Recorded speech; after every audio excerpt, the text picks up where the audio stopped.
This is Mr. Potter. We're continuing our work with 11s. And so what I want to do, at least for the first half of this video, is I want to talk a little bit about the logic of the game. So we're going to be looking at the Activity 6 starter code because all that's in here is really a jar file. We're going to go ahead and double click this, and this is going to start up the 11's game.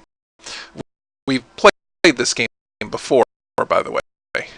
So I'm going to go ahead and hit restart because I want to talk about the mechanics of the game. So here I've got my game board. And remember that the decks that we're dealing with, because we have 13 suits, we have 4 suits and 13 ranks, we've got 52 cards. I've got 9 positions here. And so that means that 9 of the cards have been used, and 52 minus 9 is 43. So I have 43 undealt cards remaining, and it's keeping track of how many games I've won. And I just want to remind you that there are basically 2 things that we can do in the game.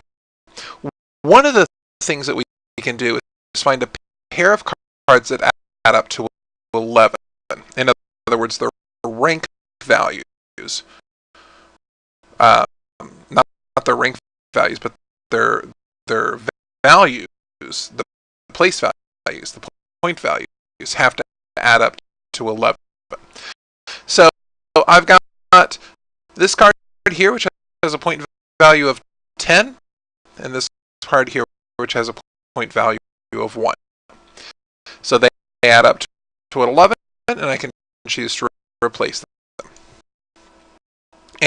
And what that's going to do is that's going to get rid of them from the board, but now I've got 2 holes in my board that I need to fill. And these holes in my board need to be filled using the deal method that we wrote. And we're going to have 2 more cards removing from our deck, so we're going to have 41 cards left. The other play that we have is that I can also select a jack, a queen, and a king, and it'll replace all 3 of those cards for me as well. So if I hit replace, then it's going to replace those. Those 3 cards got removed. It has to replace those 3 cards. There are 38 undealt cards remaining. So every time that I make a valid play, either because the cards add up to 11 or because I've got a jack, queen, king combo, they're going to be removed, and they're going to be replaced using the deal method that we wrote. So I'm going to continue to play this. So I've got 6 and 5.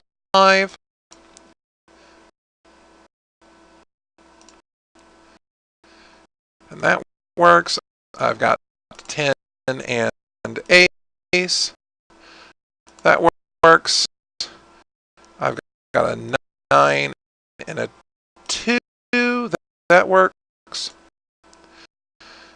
And now I've got a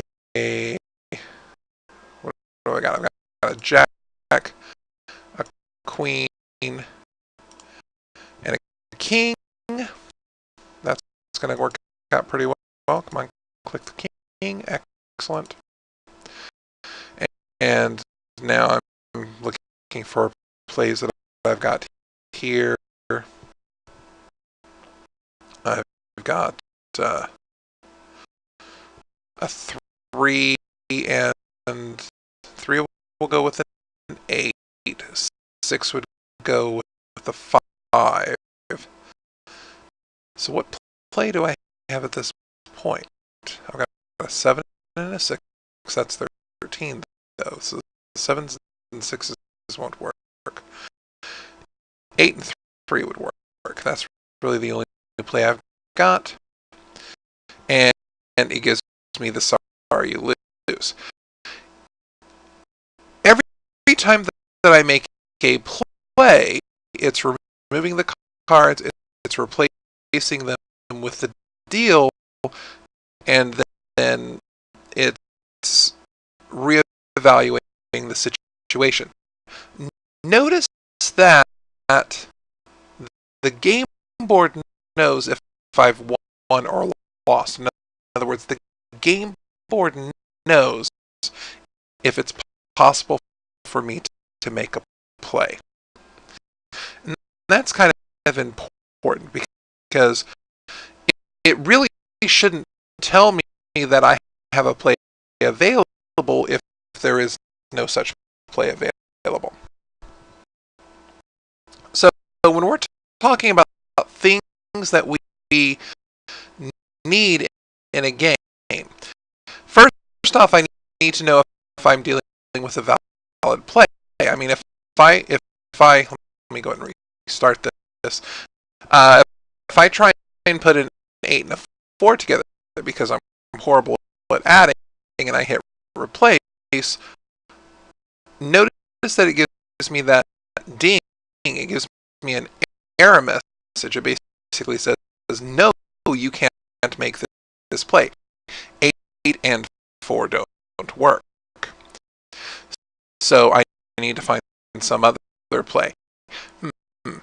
So maybe the 8 doesn't work, but I could definitely mix a 7 and a 4. And now it does the replace. I could mix a 8 and a 3. That would work. I've got a 6 and a 5.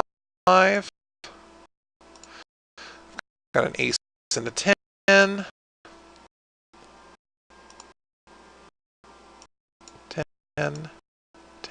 10. Thank you. I've got a 4 and a 7. I've got a king and a queen. And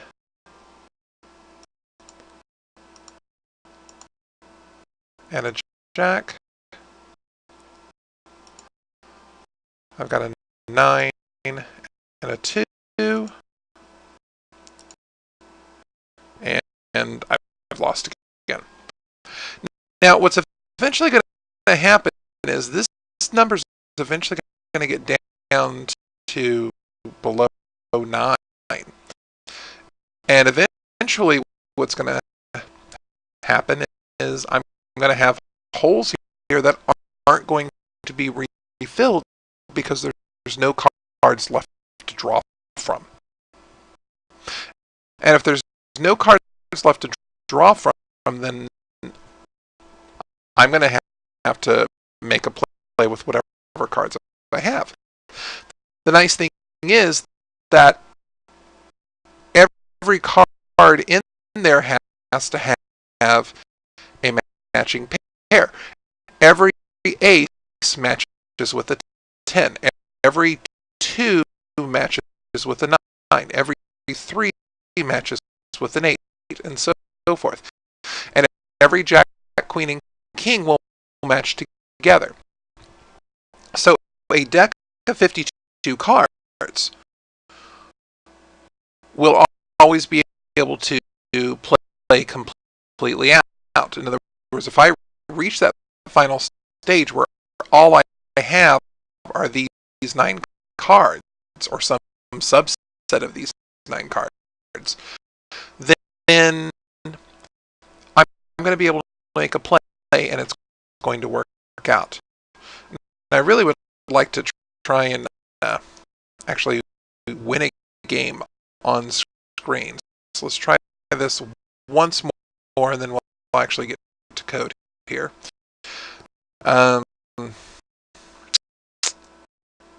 So I've got a 9 and a 2. And well, that was useless. 8 and a 3. And I can do the 9 and the 2. And I've got a Jack, Queen, and King. And now I've got a 8 and 3.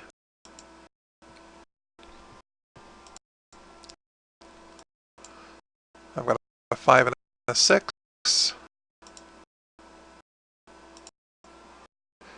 I've got a 9 and a 2.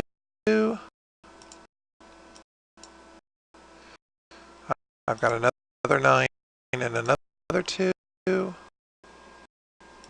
on. Behave.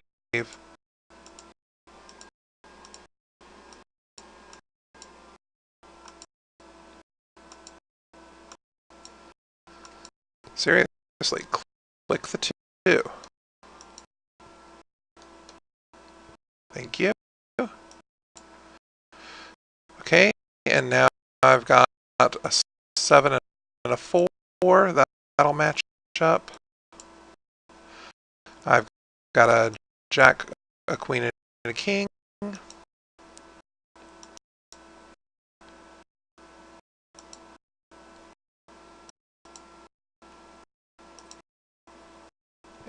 And this is just not going to work.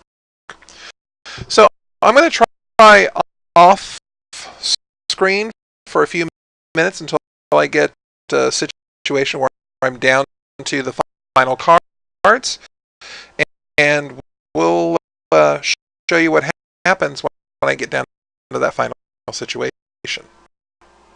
That was useless. This is a poor situation. Just right off the bat, immediate deal I've got here is sorry you lose. That's not nice. Let's keep trying.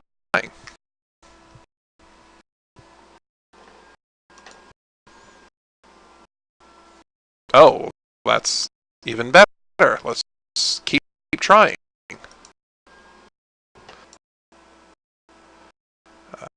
Jack, Queen, King.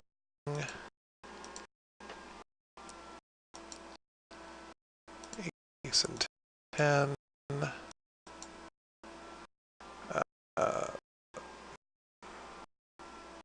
8 and 3 will work. 7 and 4 will work.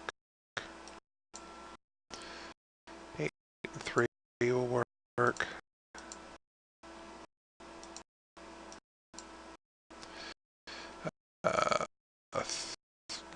9 and 2 will work.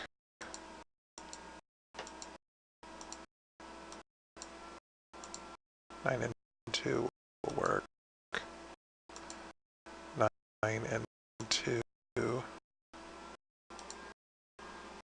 work. 9 and 2 will work.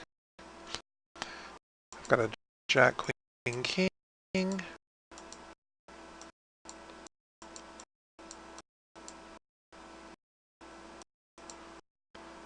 I've got a 6 and a 5.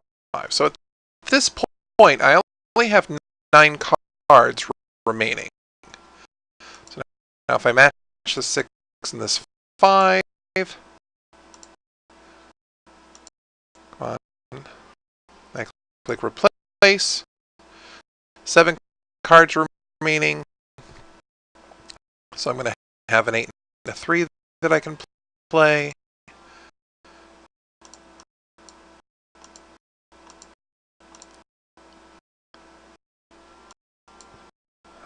Okay, 5 cards remaining.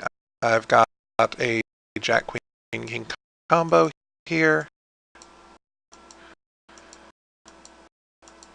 Come on, click something. Thank you. How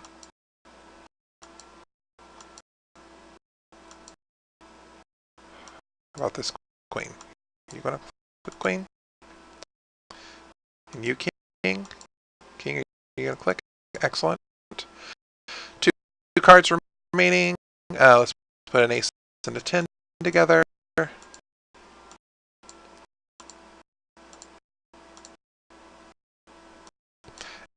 at this point, because I have no undealt cards remaining, everything here has to match.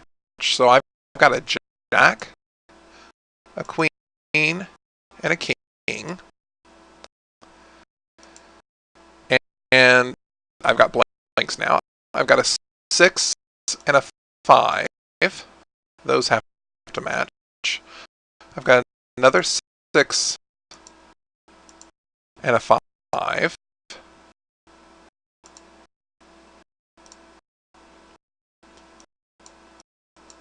And then I've got the 7 and the 4. And I get my win condition. Won my first game out of 17 games. That's wonderful.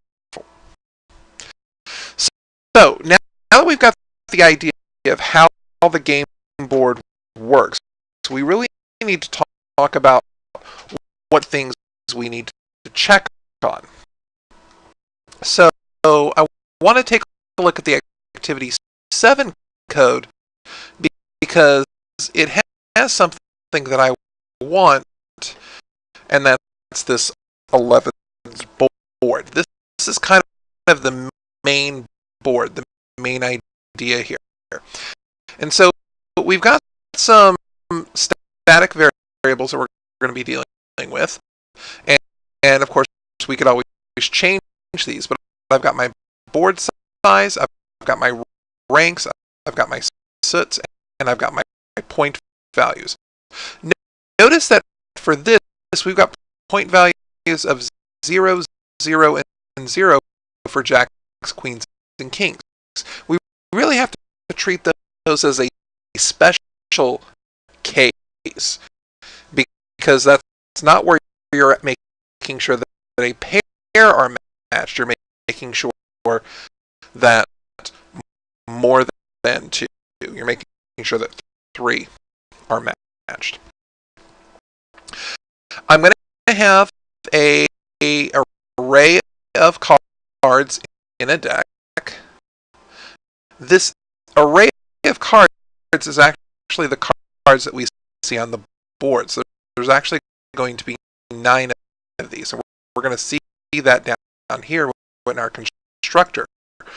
Cards gets new card array of size board size, which board size was this instance variable 9 that we had. And we have our deck, which is our complete deck of cards.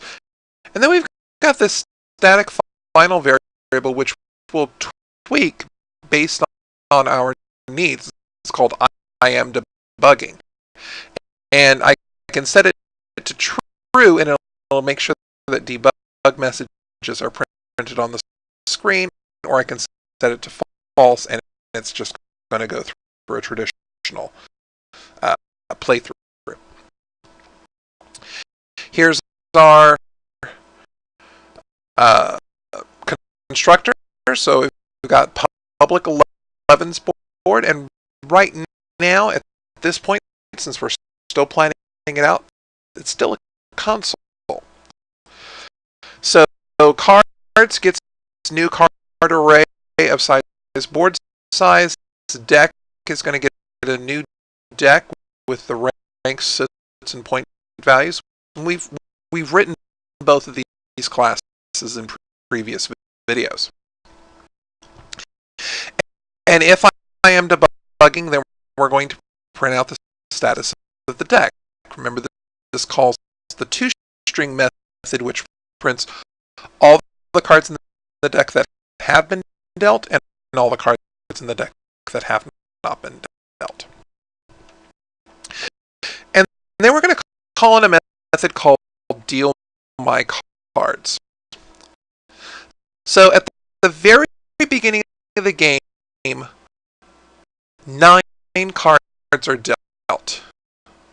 They're going to be stuffed into this array of cards, and we're going to, that's going to be our game board that we're playing with. So let's go ahead and jump down to deal my cards.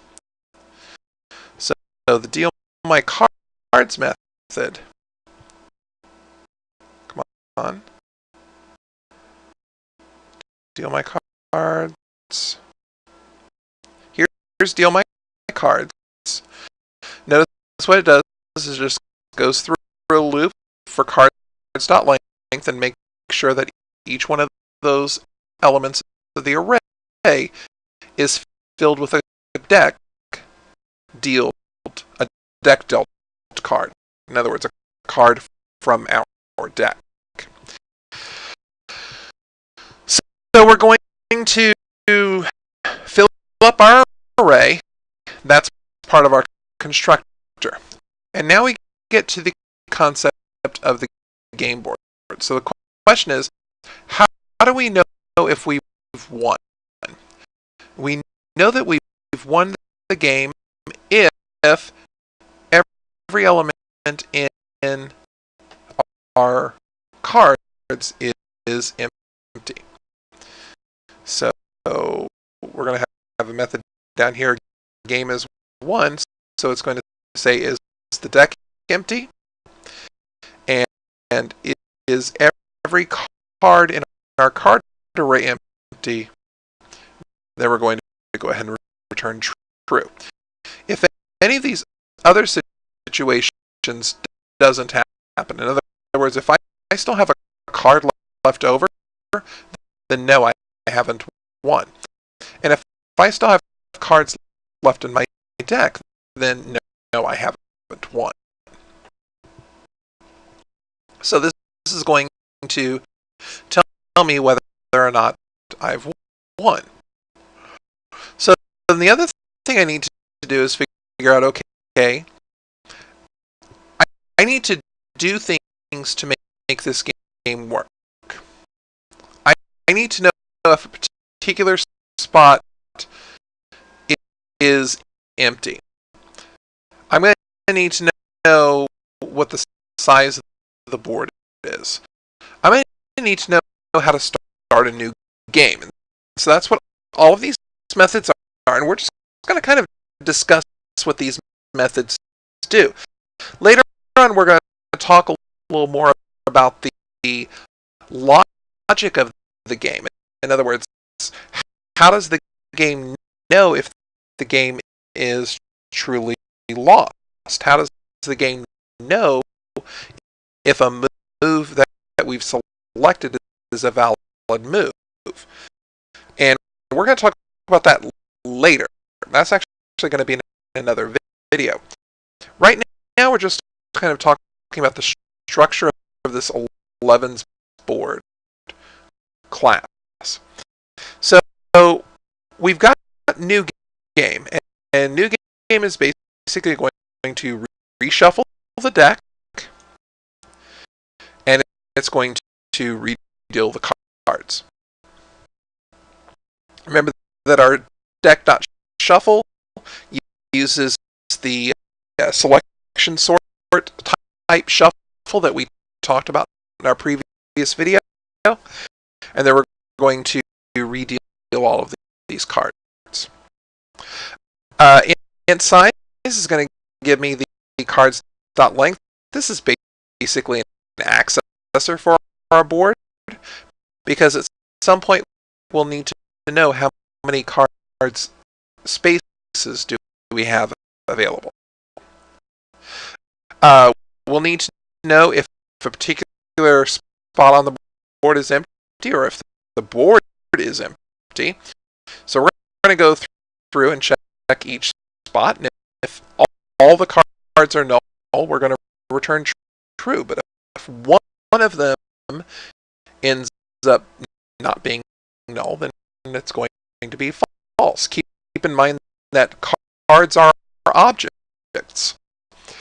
So if it's null, that means that it's basically not an object there.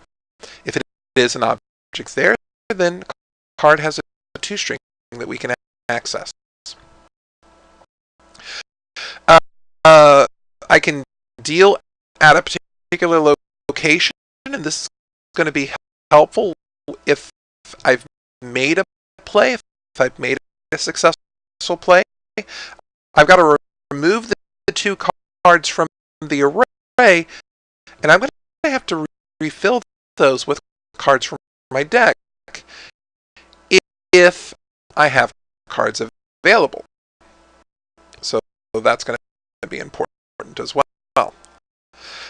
I've got a deck size method, which is going to tell me the size of my deck.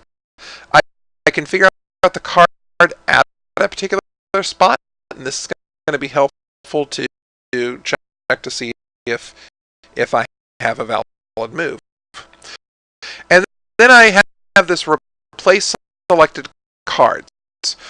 What's important to notice is that when I select cards, they're added to an array list.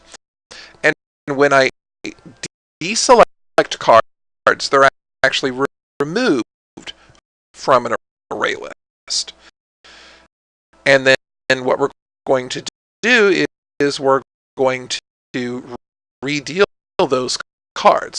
In other words, overwrite the value with a particular card from our deck, the next card that's going to be dealt.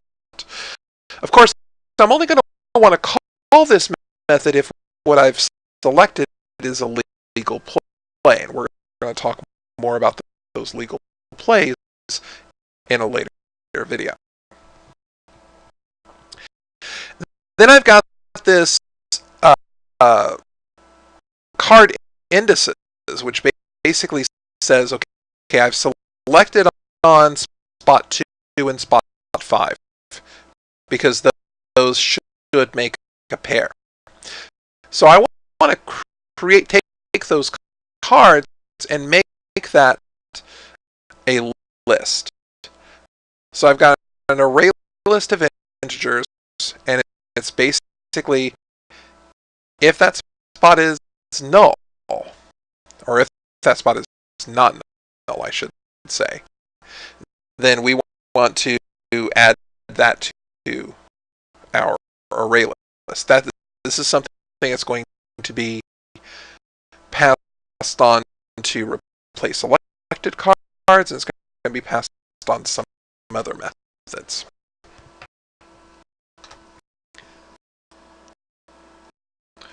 We've got our toString, which basically prints the state of the board. So it's going to print everything at a particular spot. So this is going to print out all 5 of our, all 9 of our spots for our game board. We already talked about game as 1, but then we have these methods here, which we're going to have to implement later. Is something a legal move? So what we're going to have to do is kind of go through all possibilities.